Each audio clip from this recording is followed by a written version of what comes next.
Sur le tatami, Jennifer Payet tente de se reconstruire. Avant de mener son prochain combat, le procès du proxénète de sa fille. Quand j'arrive à être forte ici, ça me donne la force dehors. Sa fille, Asia, est tombée amoureuse pendant une colonie de vacances. Elle a 14 ans, lui 17.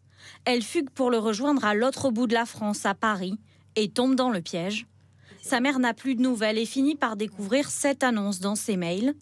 Asia, dénudée, propose ouvertement des actes sexuels tarifés. Je ressens de la honte, du dégoût. Je me demande si je pourrais la regarder encore un jour dans les yeux. Après des mois de recherche, elle retrouve enfin sa fille, séquestrée dans un hôtel en région parisienne. Elle est dans un sale état, entre les bleus, les coups. Elle a un mauvais traitement. Elle a une tuberculose latente, elle a une gingivite nécrosée aiguë, elle a la gale. Pendant des mois, Jennifer tente de retrouver une vie normale avec sa fille. Mais l'emprise du proxénète est trop forte. Elle fugue à nouveau. On s'est permis d'infliger à mon enfant quelque chose qu'elle va porter toute sa vie. Et on m'a envoyé des images et forcé à voir des photos que j'oublierai jamais toute ma vie.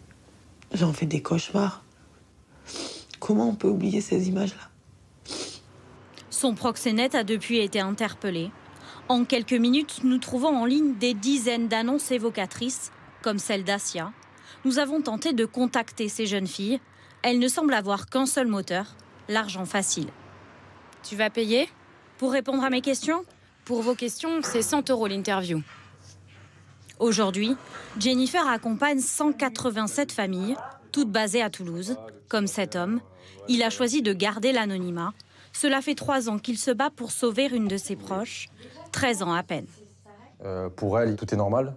Elle dissocie son corps, en fait. Son corps ne lui appartient plus. Je me sens révolté et surtout, on n'a pas les outils pour pouvoir combattre ce fléau.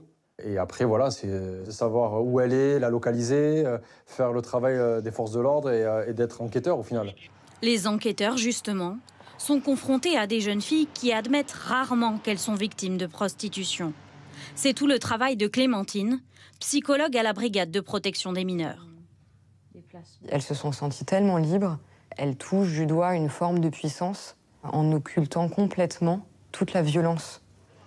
Les proxénètes, eux, prennent toutes les précautions pour ne pas être identifiés, cachés derrière leurs écrans. Très jeunes, ça existe. On a essentiellement des jeunes, très jeunes, parfois mineurs, qui, je pense, vont plus facilement sur cette activité parce que les stupes, c'est très difficile. Il faut une mise de fond, il faut s'imposer, c'est dangereux. Profiter de jeunes filles, c'est beaucoup plus simple pour eux et puis les profits sont énormes.